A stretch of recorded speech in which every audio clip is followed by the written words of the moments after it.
드디어 죽은 나사로가 살아납니다. 이거 굉장한 사건 아닙니까? 앞에서 보면 예수님이 그 야이로의 딸도, 죽은 야이로의 딸도 살리죠. 야이로의 죽은 딸이죠. 근데 그때는요, 방 안에서 하셨어요. 사람들 다 나가라고 하고 방 안에서 혼자 계실 때 그 죽은 딸을 살려내셨습니다. 근데 지금은 달라요. 많은 사람들이 보고 있어요. 그 앞에서 지금 외치시는 거예요. 그럼 왜 처음에는 그렇게 하셨는가? 이제 예수님이 이제 지금은 이제 죽음을 앞두고 있는 때예요. 야이로의 죽은 딸을 살리실 때는 이제 사역 초기고, 그럼 예수님이 이제 그 사역을 하셔야 되니까 이제 우선은 이제 좀 감추어야 할 때이죠. 지금은 이제 십자가가 눈 앞이니까 이제 드러내야 할 때입니다. 자, 근데 그 어떤 주석을 읽으니까 이 말씀 놓고 이렇게 말하더라고요. 지금 수많은 사람들이 보고 있는 앞에서 예수님이 외치시는 거예요.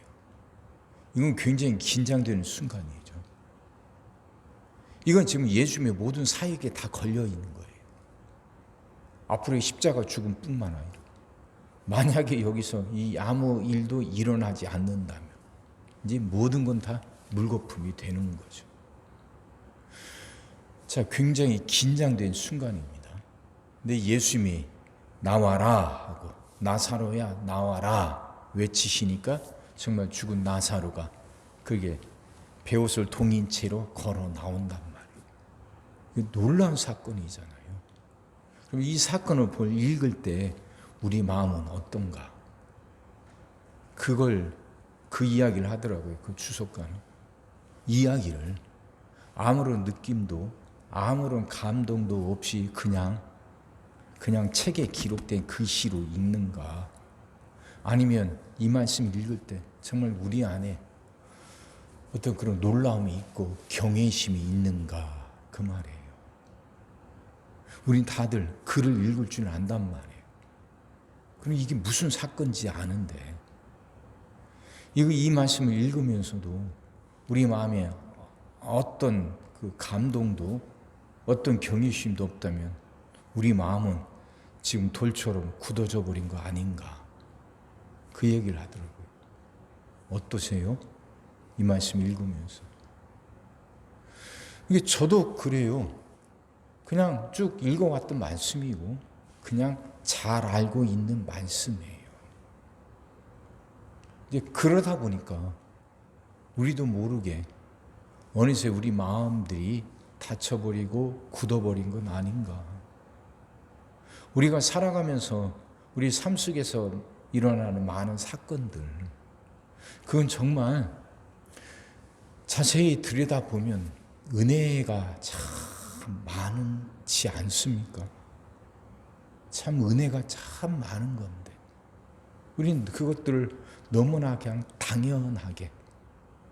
당연하게 받아들이다 보니까 우리 마음속에 감동도 감사도 그냥 사라져버리고 그 은혜 앞에서도 무감동한 사람들이 되어버리진 않는가. 그건 좋은 거 아니잖아요. 순간순간들 은혜고 감사할 것들이 참 많은데.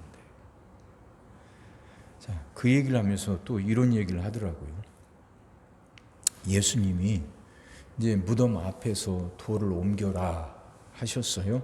그랬더니 마르다가 하는 말이 냄새가 난다고. 죽은 지 이미 나흘이 되었으니까 냄새가 심할 거라고 한단 말이에요. 근데 거기에 대해서 예수님이 뭐라고 말씀하시면 40절 예수께서 이르시되 내 말이 네가 믿으면 하나님의 영광을 보리라 하지 아니하였느냐, 이 말씀만 하셔요. 마르다는 지금 냄새가 날 거라고 열지 말라고 하는데 거기에 대해서는 아무 말씀 안 하시고 내 말이 네가 믿으면 하나님의 영광을 보리라 하지 않았느냐. 맥락이 틀리죠. 엉뚱한 말씀하셔요. 그리고 나서 하신 말씀이 41절 돌을 옮겨 놓으니 예수께서 눈을 들어 우러러 보시고 이르시되 아버지여 내 말을 들으신 것을 감사하나이다. 이 말씀 하셔요. 이게 그 주석을 보면서 이 말씀을 보니까 정말 이게 맥락이 틀리잖아요. 이게 뭔 말이에요? 아버지요, 내 말을 들으신 것을 감사하나이다. 그러면 지금 예수님이 하나님 아버지에게 뭔가 먼저 이 사건 전에 먼저 뭔가 한 말이 있다는 거잖아요. 지금 이제 죽은 나사로를 살리려고 하시는 거예요. 그래서 돌을 옮겨 놓으라 하셨거든요. 그러면 이제 그 나사로를 살리는 거에 대한 기도를 해야죠. 근데 맨 먼저 하신 말씀이 아버지 내 말을 들어주신 것을 감사합니다. 그럼 그 내 말이란 게 지금 이 사건 전에 이 순간 전에 먼저 예수님이 하나님께 하신 말씀이 있다는 거잖아요. 그리고 또 여기 보면 돌을 옮겨 놓았을 때 냄새가 났다는 구절이 없잖아요. 그냥 의례적인 거니까 생략했을까요? 근데 주석가는 그 말을 안 더라고요. 그렇게 말을 안 해요. 냄새가 안 났다는 거예요. 냄새가 났다는 말이 여기에 기록되지 않은 거예요. 여기에 주목하더라고요. 그러면 무슨 말이냐면 나사로는 죽었지만 아직 그의 시체가 부패되지 않았다는 거죠. 그죠? 날이 지났으면 부패돼서 냄새가 나야 돼요. 그럼 무덤 문을 열었을 때 냄새가 났다는 기록이 있어야 되고, 예수님의 기도도 그 죽은 나사로를 살리는 것에 대한 어떤 그런 내용의 기도가 나와야 되는데 예수님의 기도는 그게 아니에요. 냄새가 났다는 기록도 없고, 그러면 그 예수님이 또 말씀은 이미 내 말씀을, 내 말을 들어주신 하나님 감사합니다, 이렇게 있다면 그 앞에 뭐가 있다는 거죠. 그러면서 하는 말이 이틀 전에, 그러니까 그 나사로가 위독하다는 정갈이 왔을 때도 예수님이 그곳에 이틀이나 머물러 계셨단 말이에요. 그러면 그 이틀 동안 예수님은 나사로에 대해서 기도하셨다는 거죠. 나사로가 죽지만 부패되지 않게 해달라는 기도가 먼저 있었다는 거죠. 그러니까 무덤문을 열었을 때 냄새가 나지 않는 걸 보면서 예수님은 알았다는 거죠. 하나님이 내 기도를 들으셨다는 것. 그래서 이렇게 말한다는 거예요. 아버지, 내 말을 들어주신 거 감사합니다 하고서 이제 나사로야 나오라 외치신 거다, 그 얘기예요. 기도와 믿음에 대해서 말하는 거예요. 기도와 믿음. 예수님은 죽은 나사로를 살리는 그 사건을 통해서 예수님이 자신의 부활도 지금 이야기하고 있는 거예요. 나사로가 살아난 것처럼 예수님도 다시 살아날 거라는 걸 지금 말씀하시려고 하는 거거든요. 그 말씀은 안 하지만 그걸 지금 알리려고 하시는 거거든요. 근데 그 전에 그걸 놓고 기도했고, 그 하나님의 때가 이를 때까지 예수님은 기다렸다는 거죠. 기다렸다는 거죠. 그러면 예수님도 이렇게 믿음과 기도로 하나님을 행하신다면 우리야 더 말할 게 뭐가 있겠어요? 우리에게도 그런 기도가 필요하고 기다리는 시간, 믿음이 필요하다는 거죠. 믿음은요, 기다린다는 거 아닙니까? 또 기다릴 수 있으려면 믿음이 있어야 되는 것이고. 자, 이런 이야기입니다. 우리도 살아가면서 많은 사건들을 만나요.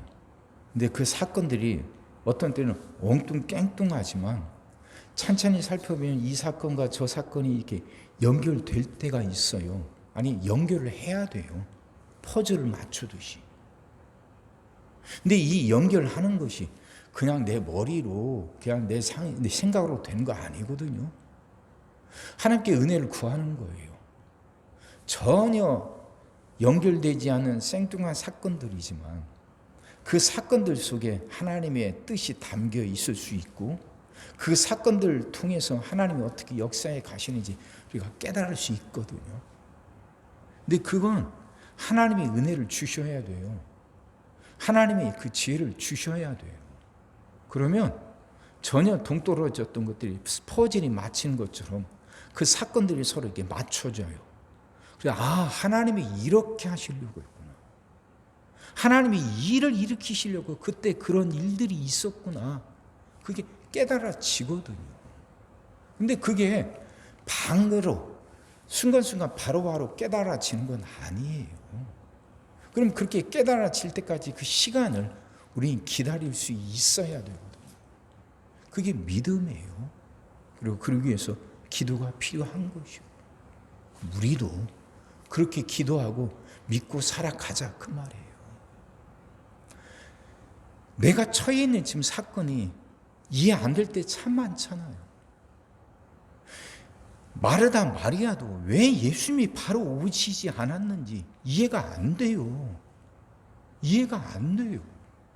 마찬가지잖아요. 근데 결국은 하나님은 그 일을 이루고야 마시거든요.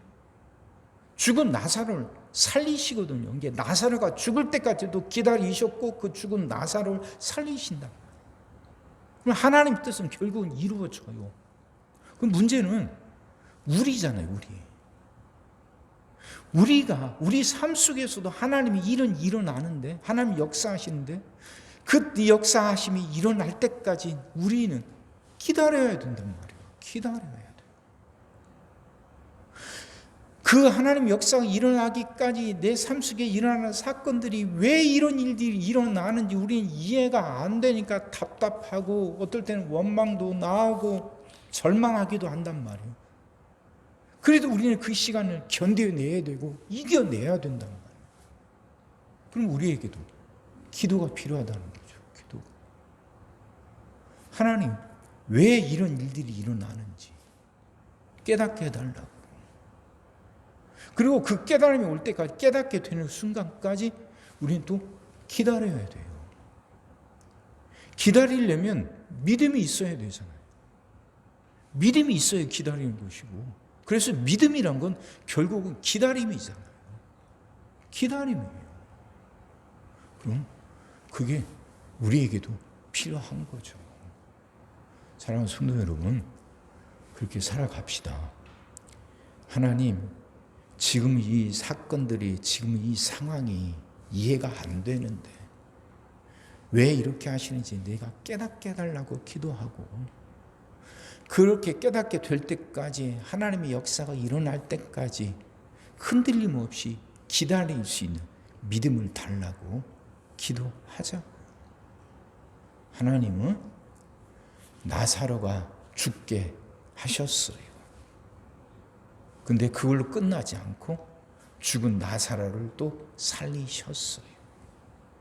그럼 하나님은 내 삶 속에서도 똑같이 역사하실 거예요.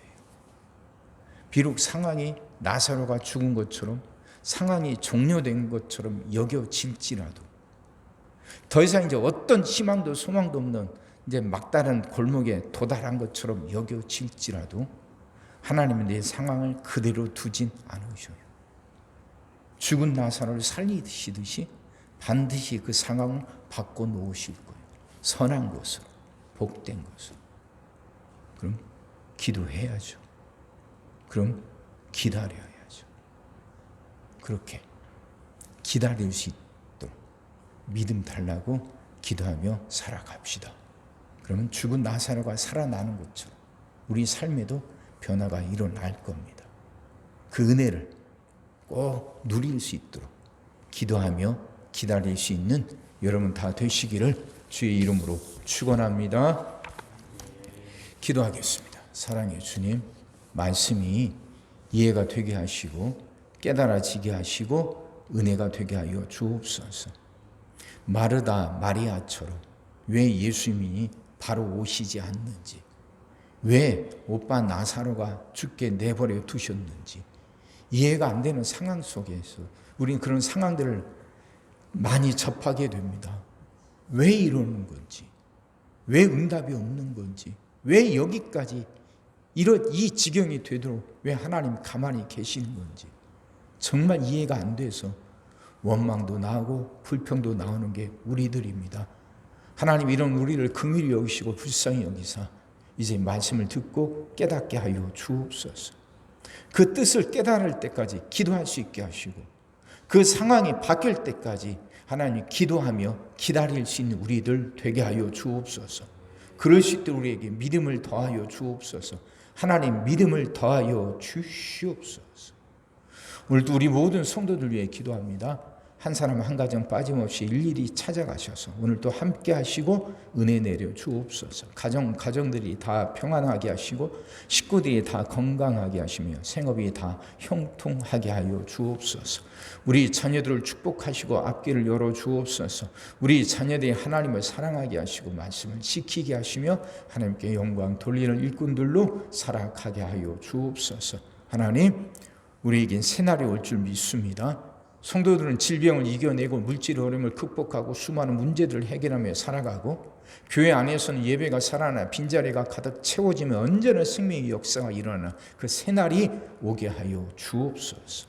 오늘 하루도 모든 성도들 눈동자처럼 지키시고 복된 길로 인도하여 주옵소서. 일사옵고 예수님의 이름으로 기도하옵나이다. 아멘.